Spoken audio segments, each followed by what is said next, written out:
Just as he was about to turn on the television to see how the basketball game went last night, the ringing of his cell phone caused a momentary feeling of uneasiness in the pit of his stomach.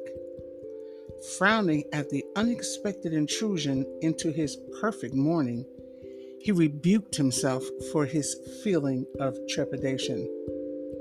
"Stop being such a pessimist," he scolded himself. "Nothing is wrong.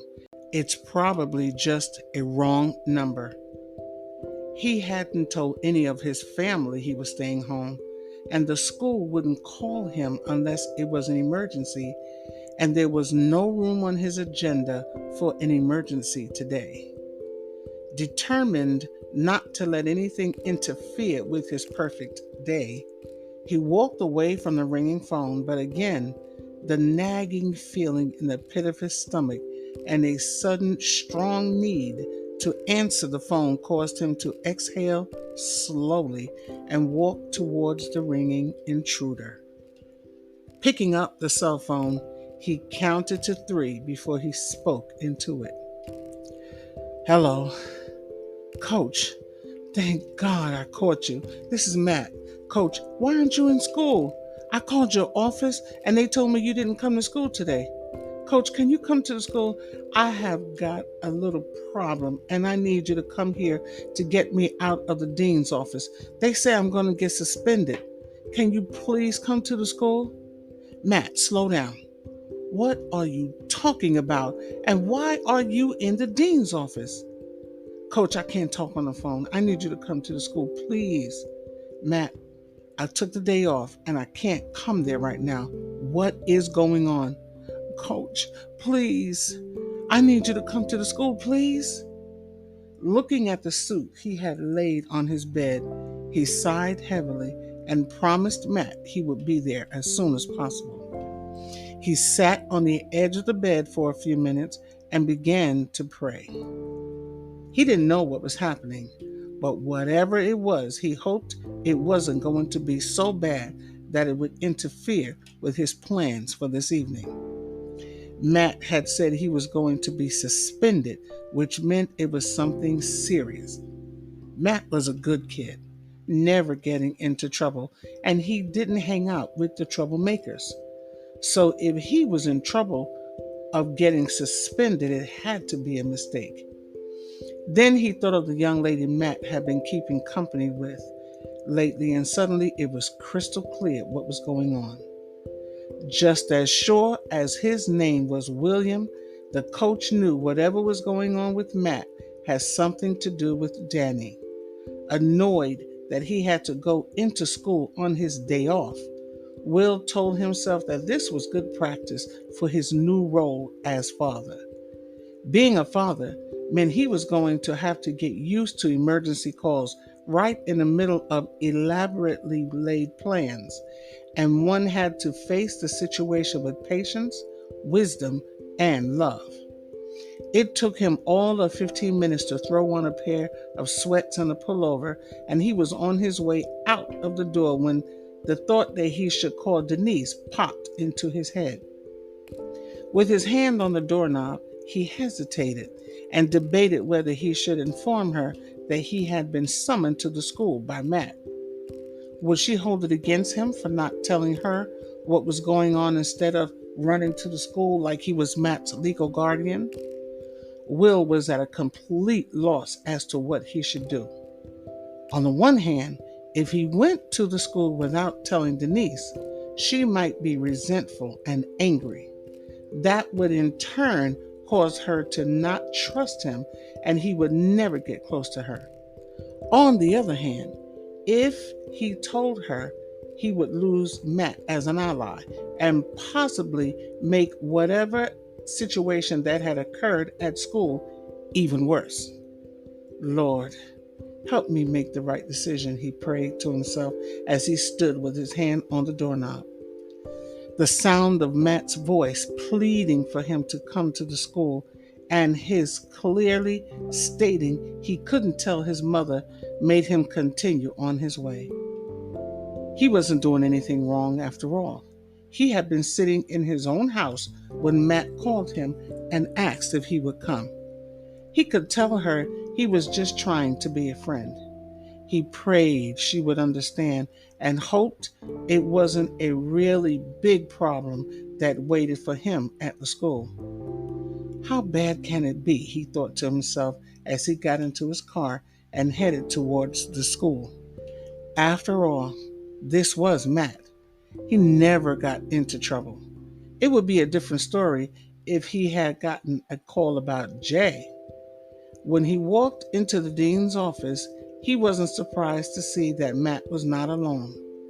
One look at the shame and embarrassment on his face and the smug look on Danny's face was all he needed to see to know what the situation was. He waved to Matt to remain seated as he walked into the dean's office and closed the door. Matt felt heartsick as he watched through the glass door the dean and the coach engaging in conversation that he knew was about him and his indiscretion.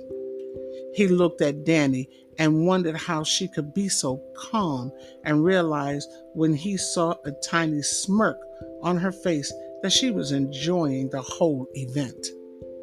"So, church boy, what's the matter? Can't take the heat?" "Danny, don't say anything else to me." "Gladly, choir boy. I didn't want to have anything to do with you in the first place. But do me a favor. Tell your sisters I said hi. Tell my You mean this was all about my sisters? You really are dense.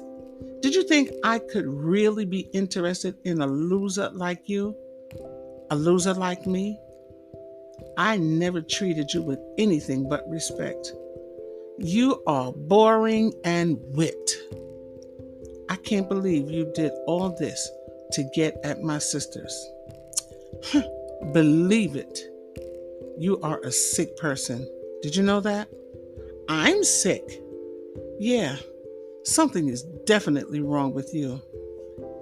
You didn't think anything was wrong with me when you stuck your tongue down my throat. You know what? I don't have anyone to blame but myself. My sisters tried to tell me what you were all about. But did I listen? No. What do you mean your sisters tried to tell you about me? What did they say about me? We are getting ready to get suspended, and all you can think about is what did my sisters say about you? Unbelievable. So what if we get suspended? You act like that's the end of the world. Matt and Danny sat and glared at each other for a whole 2 minutes, each locked into their own thoughts. Danny was still filled with mixed emotions about the kiss and the effect it had had on her, while at the same time being glad that her whole plan had come off so well. Matt, on the other hand, was so ashamed that he had let his unscrupulous person get the better of him that he knew he had to do something, and soon. Just then, he knew he had to ask God and her for forgiveness and to let Danny know that he would and had forgiven her for her deceitful ways. He knew she was probably not going to be happy or cooperative, but he was going to do what he was supposed to do anyway. "Danny, I want to apologize to you. Will you accept my apology?" "What?" "I said I'm sorry. I apologize to you for acting inappropriately. Will you forgive me?" "You're apologizing to me?" "Yes, and I forgive you for your behavior." "You forgive me?" "Yes, I forgive you." Who the hell do you think you are? Did I ask you to forgive me? Huh? Did I? Did I? Shrieked Danny as she stood over Matt with her hands on her hips. The screaming brought Will and the dean running into the room. They both stopped short to see a livid Danny standing over a very calm Matt who was sitting with his head bowed, head shaking from side to side. Young lady, what is your problem? Sit down right now, ordered the dean as he stepped between the two young people. What is my problem? I'll tell you what my problem is. This pompous, self-righteous jerk had the gall to tell me that he forgives me. He forgives me. Who does he think he is? Danny, go wait for me in my office. And I don't want to hear another word from you until your mother gets here. Do I make myself clear? Gladly, because if I stay in the room another minute with this jerk, I might kill him. And the answer to your question is no. I don't forgive you. So you and your sisters can go straight to hell. I'm warning you, Danny. I said not another word. You are already facing 2 weeks suspension. Want to go for an even 4? Looking from one to the other, Danny knew she had no allies here and decided her best bet was to leave bad enough alone before she ended up getting expelled. Oh, she hated Matt right now. She really hated and wished she had done more to him. Heck, she wished she had gotten him to go to bed with her. Then His Holiness would really have something to ask forgiveness about. She stalked over to the dean's office and slammed the door and slammed herself down into the nearest chair and waited for him to finish with Matt and call her mother. As her thoughts turned to her mother, she could feel her anger rising even higher. The last thing she wanted to hear was her nagging mother whining to her about how she was going to give her a heart attack and how all she had to show for herself was trouble. She would rather cut off her foot than have to listen to her. She knew that the only way out of the office was past the dean, and if she walked out, she probably would get kicked out of the school. So she put on her earphones, folded her arms as tears of defiance and frustration rolled down her face, sat back, and waited for her mother to arrive. The dean and the coach were good friends. So when Will said he would take responsibility for Matt, who just happened to be a member of the coach's team, the dean gave him permission. He usually didn't allow students to be signed out of the school by anyone but their parents, but the dean decided to make an exception in this case. Matt was never in trouble, and if Will was willing to take full responsibility, the dean knew the young man would be taken straight home. After Will signed the suspension papers, he and Matt left the office. No sooner had they stepped out into the hall when Matt heard his name being yelled in the hallway. Great. Just what I need, he thought as he turned to face his sisters. What are you guys doing here? Asked Matt, sounding tired and annoyed. Don't ask stupid questions, Matt. You know good and well why we're here, answered Net defiantly, hands on her hips and attempting to walk past her brother to get into the dean's office. Go back to your class and leave it alone, Net. I'm leaving with the coach and I'll see y'all at home. Leave it alone? Leave it alone? Oh, I don't think so, Matt. That heifer been asking for it for a long time and I'm sick of her. So what you gonna do? Just walk into the dean's office and fight her in front of everybody? Yeah, that's smart. You jumping on me like I'm the one that did something to you. I heard what that tramp did to you, and I'm here helping you, and you acting like this to me? I didn't ask you to come here, Net. I got this. I don't need you fighting my battles for me. I got myself into this, and I can get myself out. So go back to class, and I'll see y'all at home. Oh, word? It's like that? You didn't ask me to come, so I can just leave. I'm here looking out for you, and you breaking on me? Bet. I'm out. Wait, Net, said Vet as she grabbed her sister by the arm in an attempt to stop her from leaving.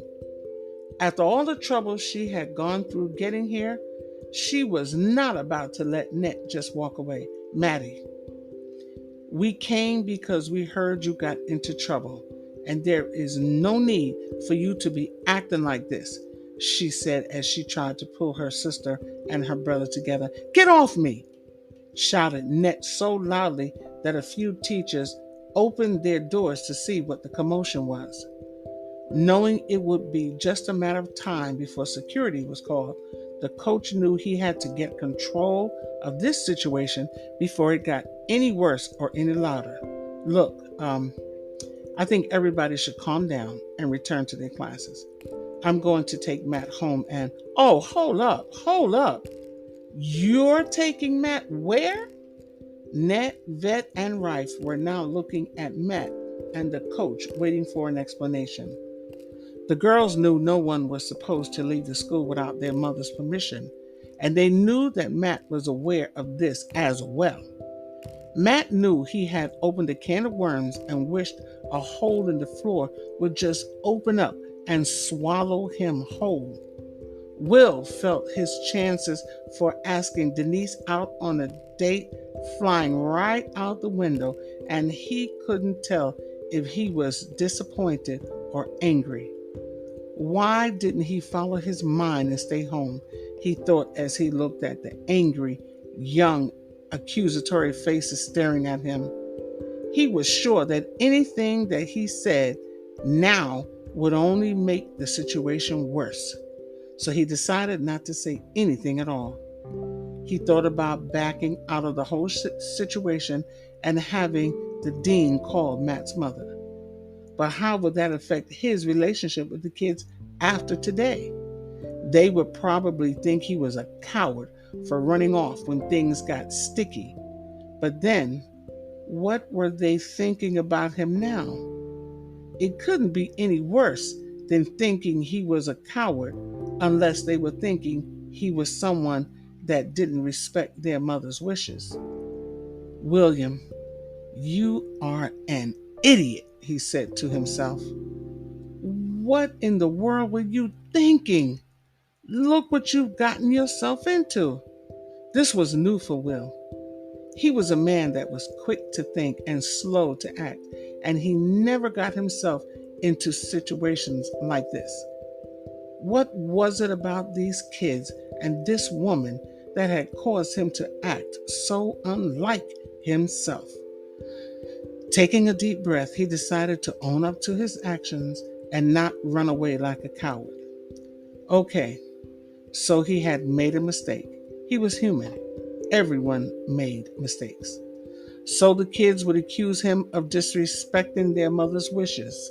He would explain to her why he had done what he did, and if she was unhappy about it, he would apologize to her. So he might have to wait a little longer to ask Denise out on a date. Fine. He would wait as long as it took. After all, she was worth it. When he decided how he was going to handle the situation, he suddenly felt calmer and knew it was the right thing to do.